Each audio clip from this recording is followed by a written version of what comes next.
ایک شخص کی عمر 90 سال ہے، روزہ نہیں رکھ سکتے، بہت ساری بیماریوں میں مبتلا ہیں، کمزوری اتنی زیادہ ہے کہ روزہ رکھنے کی بالکل بھی طاقت نہیں، اور آئندہ کسی زمانے میں ایسی کچھ صحتیابی ملنے کی بھی کوئی امید نظر نہیں آتی، تو کیا یہ فدیہ دے سکتے ہیں؟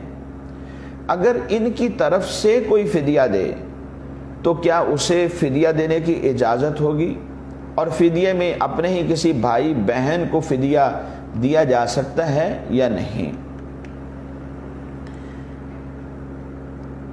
ایسا شخص کہ جو شیخ فانی کے درجے میں ہے، اتنی زیادہ عمر ہو گئی کہ بہت کمزور ہو چکا ہے، روزہ رکھنے کی طاقت نہیں، یا بیماریاں اتنی زیادہ ہو گئی ہیں کہ اب ان سے صحت یابی کی نیکسٹ بھی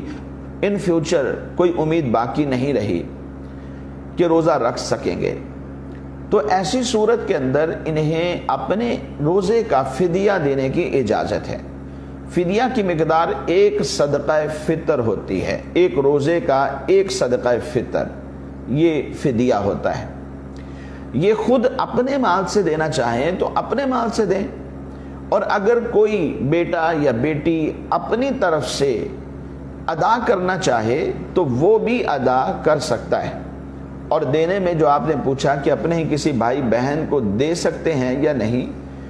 تو چونکہ یہ فدیہ ان کی طرف سے ادا کیا جا رہا ہے،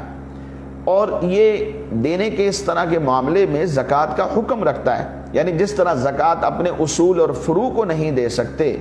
یعنی جن کی اولاد سے بندہ خود ہو یا جو اس کی اولاد سے ہے، اس کے بیٹے بیٹیاں پوتے پوتیاں، ان کو نہیں دے سکتے، اسی طرح فدیے کا بھی معاملہ ہے۔ یہ خود اپنی طرف سے دیں تب بھی اپنے بیٹے یا بیٹی کو اپنے اصول و فروع کو فدیہ نہیں دے سکتے، اسی طرح اگر کوئی بیٹا یا بیٹی ان کی طرف سے ادا کرے تو اسے بھی یہ اجازت نہیں کہ ان کی اولاد میں کسی بیٹے یا بیٹی کو وہ فدیہ دے دیں، ایسا نہیں ہو سکتا۔